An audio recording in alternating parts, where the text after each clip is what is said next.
Finally আজ আমার শখের জিনিসটা বাসায় চলে এসেছে। অনেকদিন ধরে এই জিনিসটা কেনার ইচ্ছা ছিল। আজ সেই ইচ্ছাটা পূরণ করেই ফেললাম। আসসালামু আলাইকুম, সবাই কেমন আছেন? আশা করি সবাই অনেক বেশি ভালো আছেন। তো চলুন দেখা যাক আমার কি শখের জিনিস আছে এর ভিতরে। অনেকে হয়তো বুঝতে পারছেন এর ভিতরে কি আছে। তো আপনাদের ভাইয়া বক্সটি আনবক্স করছে। আজ আমাদের পরিবারে যুক্ত হলো নতুন এক সদস্য, আমার শখের ওভেন। প্রতিটা মেয়েরই কিন্তু শখ থাকে তার সংসারে নতুন নতুন জিনিস কিনতে।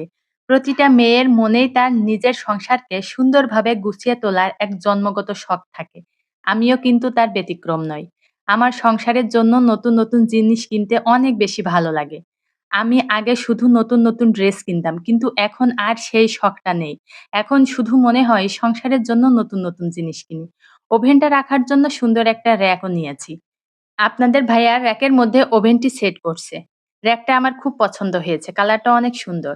আসলে ভিডিও করার সময় কেন জানি লাইটটা একটু কমে গেছে। তাই কালারটা ভালোভাবে বোঝা যাচ্ছে না। যাই হোক, ওভেনটা খুলে তার ভেতর থেকে সবকিছু বের করছে। আসলে ওভেন খুবই প্রয়োজনীয় একটা জিনিস। বাচ্চাদের জন্য প্রায়ই বাইরে থেকে পিজ্জা, কেক, পাউরুটি এইসব কেনা লাগে। বাসায় যদি ওভেন থাকে তাহলে এগুলো বাইরে থেকে কেনার প্রয়োজন পড়ে না। প্রতিটি নতুন জিনিস কেনার মধ্যেই লুকিয়ে থাকে ঘরকে আরো আপন করে সাজিয়ে তোলার বাসনা। সত্যি নতুন কোনো জিনিস যখন নিজের সংসারে বা ঘরের জন্য কেনা হয়, সেই অনুভূতিটা একেবারেই অন্যরকম। ওভেনে কি জিনিস তৈরি করব অবশ্যই আপনাদের সাথে শেয়ার করব। তো আজ এ পর্যন্তই, সবাই ভালো থাকবেন। আল্লাহ হাফেজ।